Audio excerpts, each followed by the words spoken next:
Été 2022. Une série de méga incendies se déclare en Gironde, dans le sud-ouest de la France. Plus de 3000 pompiers sont réquisitionnés pour tenter de sauver les forêts de pins maritimes, emblème de cette région côtière. Mais la chaleur extrême et la sécheresse rendent cette tâche extrêmement compliquée.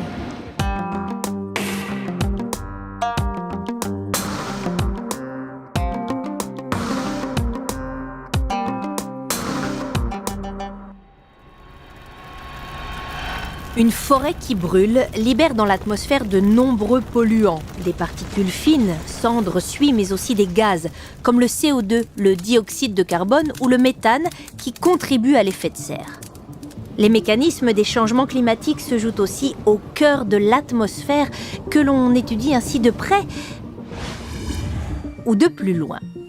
Différents satellites sont dédiés à l'étude de l'atmosphère, comme les satellites METOP qui embarquent toute une batterie d'instruments de météorologie, dont lui, YASI de son petit nom. Cet instrument, développé par le CNES, permet d'évaluer la composition de l'atmosphère. Il arrive à identifier des molécules que l'on respire 700 km plus bas sur la Terre en utilisant la spectrométrie. Mais comment ça fonctionne un spectromètre ? Les spectromètres sont des instruments qui décortiquent les rayonnements électromagnétiques, comme la lumière, pour en tirer de l'information. Chacun est développé pour capter une gamme de rayonnements précises, UV, infrarouge, etc. Les détecteurs de YASI captent par exemple le rayonnement réémis par la surface de la Terre vers l'espace, un rayonnement qui se situe là, dans l'infrarouge thermique. Un rayonnement riche en informations, car lors de son trajet dans l'atmosphère, il interagit avec les molécules de gaz qu'il y rencontre. Or, les chercheurs connaissent, grâce à des mesures faites avant en laboratoire, la réaction de chaque molécule avec chaque type de rayonnement. On parle de signature spectrale.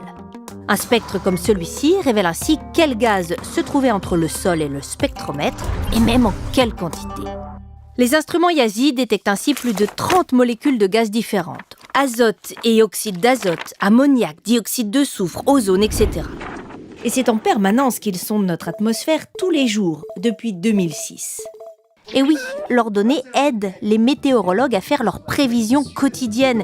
Il faut un service non-stop, notamment pour alerter en cas de danger météorologique. En plus, comme les satellites METOP ont des orbites dites héliosynchrones, c'est-à-dire qu'ils sont toujours au-dessus du même endroit à la même heure solaire, les mesures qu'ils prennent sont comparables dans le temps. Un atout pour étudier l'évolution du climat sur plusieurs années. On trouve d'autres spectromètres en orbite, à bord du satellite européen Sentinel-5P qui observe quotidiennement de nombreux composants de l'atmosphère, ou bientôt sur Microcarbe. Ce petit satellite français a été conçu, lui, pour détecter l'un des principaux gaz à effet de serre, le CO2. Partout sur Terre, il existe des endroits qui stockent le CO2 et à l'inverse, des sources naturelles ou liées à l'activité humaine. Des phénomènes qui fluctuent, Microcarbe permettra de cartographier ces flux partout sur la planète. Ce ne sont là que quelques exemples de la multitude des satellites d'études de l'atmosphère. Ils donnent une vision planétaire de l'air que nous respirons, un air plus ou moins pur. Un exemple, en suivant le monoxyde de carbone émis par les énormes feux en Australie en 2021, les scientifiques ont constaté que les panaches de fumée ont fait le tour de la Terre en 15 jours. Et non, les pollutions ne s'arrêtent pas aux frontières.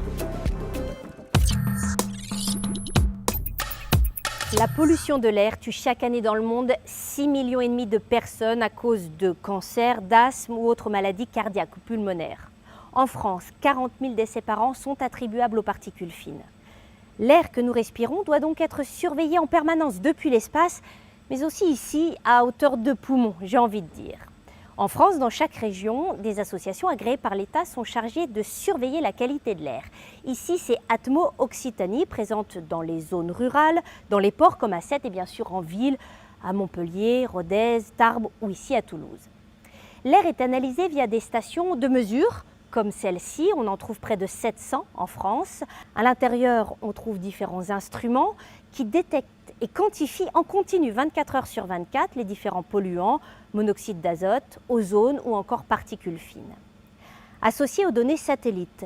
Ces données terrestres permettent d'alimenter des modèles de prévision. Elles permettent de prévoir quotidiennement la qualité de l'air et donc de sonner l'alerte si un épisode de pollution est prévu le jour même ou le lendemain. Pour cela, les associations localisent les sources de production et utilisent donc des outils numériques qui permettent d'extrapoler et de prédire la concentration de tel ou tel polluant en prenant en compte les conditions météo, les prévisions de trafic ou encore les réactions chimiques des différents polluants dans l'atmosphère. L'objectif, prévenir les populations et faire prendre des mesures d'urgence comme l'arrêt de certaines usines, le report de travaux agricoles ou la circulation alternée.